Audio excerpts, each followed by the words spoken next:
L'arrivée d'Emmanuel Macron à Moscou est à l'image de cette rencontre avec son homologue russe. Froide, dure, distante. Pas d'accueil officiel sur le perron du Kremlin, pas de poignée de main devant la presse, le ton est donné.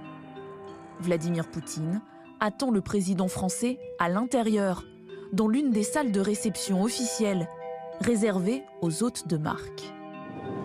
Vladimir. Bonsoir. How are you? Fine, just fine. How are you? Do you have a good trip? Very good. Dans ce décor blanc typiquement soviétique, les deux chefs d'État restent à bonne distance, derrière une immense table en marbre blanc, aussi large que la défiance qui existe entre la Russie et les Occidentaux. La table du Kremlin de cette négociation marathon restera dans les annales. Poutine face à Macron, c'était vraiment le tsar dans son Kremlin.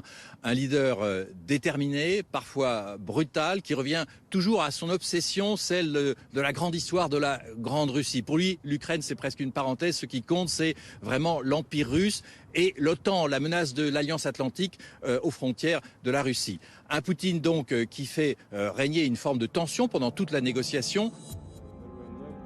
Vladimir Poutine, dans son rôle, celui de maître de l'intimidation et de la mise en scène, qui tranche nettement avec ses images au fort de Brégançon à l'été 2019. C'est l'une des dernières entrevues entre les deux présidents. À l'époque, pas de Covid, ni de distanciation sociale. Le président russe apparaissait détendu, presque souriant. À l'époque, en 2019, c'est déjà une espèce de sphinx. C'est déjà difficile de déceler chez lui la moindre parcelle d'émotion. Quelque part, il n'y a pas finalement de grand changement entre le Vladimir Poutine d'avant et celui-ci. C'est quelqu'un qui s'est renfermé, qui surtout a, semble-t-il, pris quelques kilos. C'est quelqu'un qui n'a pas bougé de son bunker russe depuis 2 ans. On sent quelqu'un qui a peur. Vraiment, peur du virus, peur d'être envahi par l'OTAN. Et c'est donc quelqu'un qui va être très raide, très dur dans la moindre parcelle de dialogue.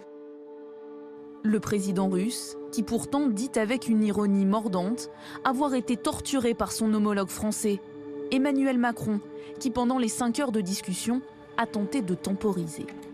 Nous avons eu une discussion qui a permis d'enclencher une série de propositions, sur lesquels je crois pouvoir dire qu'il y a des termes de convergence entre la Russie et la France.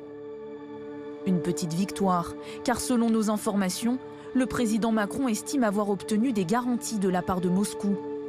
Vladimir Poutine l'a acté lui-même. Il y a des propositions utiles, il faut qu'on y travaille. Dire « je suis prêt à le faire » et ensuite trahir cette parole, il fait rarement ça pour le coup. Mais que pense réellement Vladimir Poutine ? Que peut-on lire entre les lignes lorsque, devant les caméras du monde entier, il rappelle les règles du jeu à son interlocuteur ? De notre côté, nous ferons tout pour trouver des compromis qui pourront satisfaire tout le monde. Comprenez bien que si l'Ukraine rejoignait l'OTAN avec une reprise de la Crimée par des moyens militaires, les pays européens seraient automatiquement entraînés dans un conflit armé avec la Russie. Des compromis et des menaces jusque dans son attitude.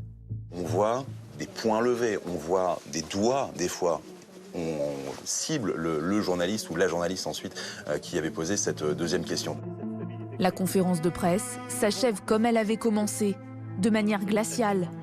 Un face-à-face éprouvant pour le président français au trait tiré. Lorsqu'il quitte le Kremlin, Emmanuel Macron se rend d'abord à son hôtel dans la suite présidentielle. Et puis il décide d'aller sur la place rouge, enneigée, qui est fermée à cette heure-là, mais qu'on ouvre pour lui avec les gardes du corps russe autour de lui et surtout avec ses conseillers. Objectif, décompresser. L'Élysée ne le dira pas, mais on peut penser que c'est un endroit, contrairement à l'hôtel Four Seasons dans lequel il est dormi, où il n'y avait personne pour écouter. On est en Russie, il y a toujours ces écoutes et ces menaces d'espionnage des Russes. Une méfiance en permanence, car les deux hommes ne se font pas de cadeaux, jamais. Entre eux, tout est politique, même lorsque Vladimir Poutine offre une coupe de champagne à son homologue français. Champagne russe forcément, puisque depuis juillet 2021, la Russie s'est approprié l'appellation. Une ultime provocation du Kremlin, sous couvert de convivialité.